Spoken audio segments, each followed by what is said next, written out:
If you're approaching retirement and you're 55 or over, the current pension rules state that you can get access to 25% of your pension pot tax-free. So the question is, should you be doing it? Should you take 25% of the total value of your pension as a lump sum without paying any tax? The first thing to note is that the minimum pension age will be increasing to 57 by 2028, and you can check out another of my videos to find out more about that. But right now, you can get your hands on the money at 55.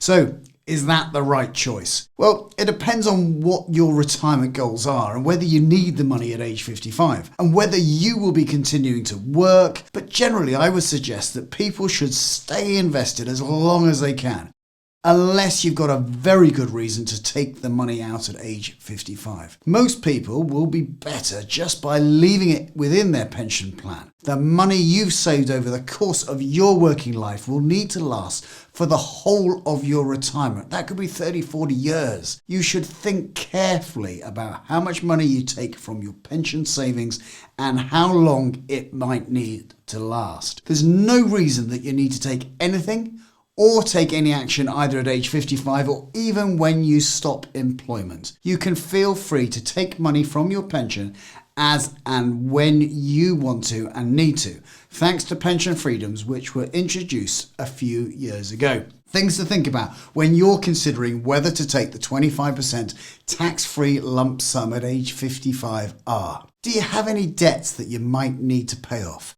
Especially if you've got unsecured debt such as personal loans or credit cards, high interest debt. It is often better to pay that off and get out of the way, as you could be racking up large interest bills. In fact, on the interest savings, you might be able to contribute additional monies into your pension plan. You should also think about what tax you're going to pay on the money you take out from your pension.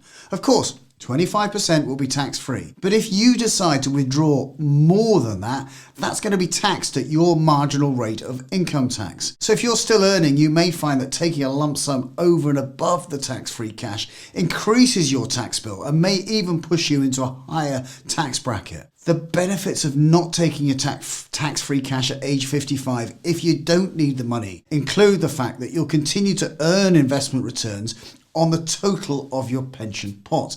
I do see people taking their tax-free cash out and putting it in the bank, which, given that, you've got 10, 15 or 20 more years before they actually need the money, that seems nuts. I don't think that's a great idea, especially with today's very, very low interest rates.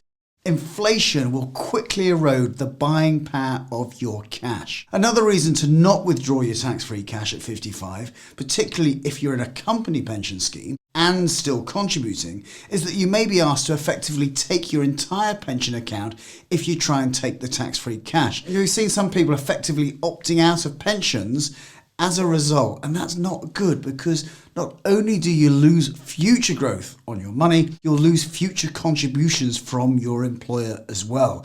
And that's free money, that's additional salary that they're paying into the pension. Regardless of whether you take your tax-free cash from your pension at age 55 or not, one thing I'm hugely passionate about is taking a look at where your pension's invested.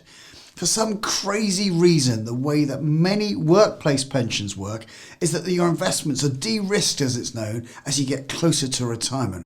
That means that when you start off contributing into your pension, your money is invested in growth assets like stocks and shares, well-run companies of the world. As you get closer to your chosen retirement date, your investments are gradually moved into what's known as safer assets, like fixed income bonds and cash.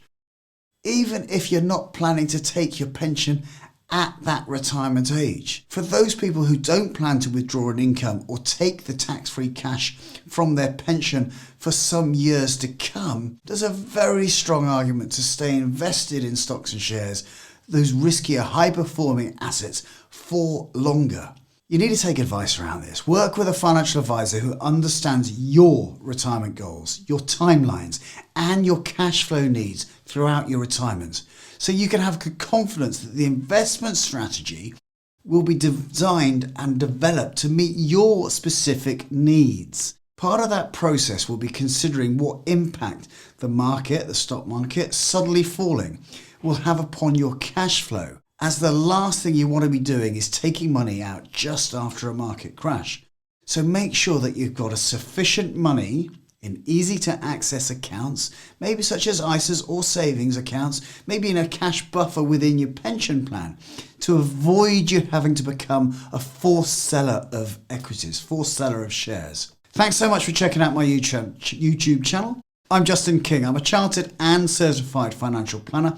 My aim is to help people live successful lives, and that often involves understanding your money. I hope you've enjoyed this video. If you have, please press the like button to help more people like you find my channel and subscribe. Check out the description below for any useful links on things that I've discussed in this video.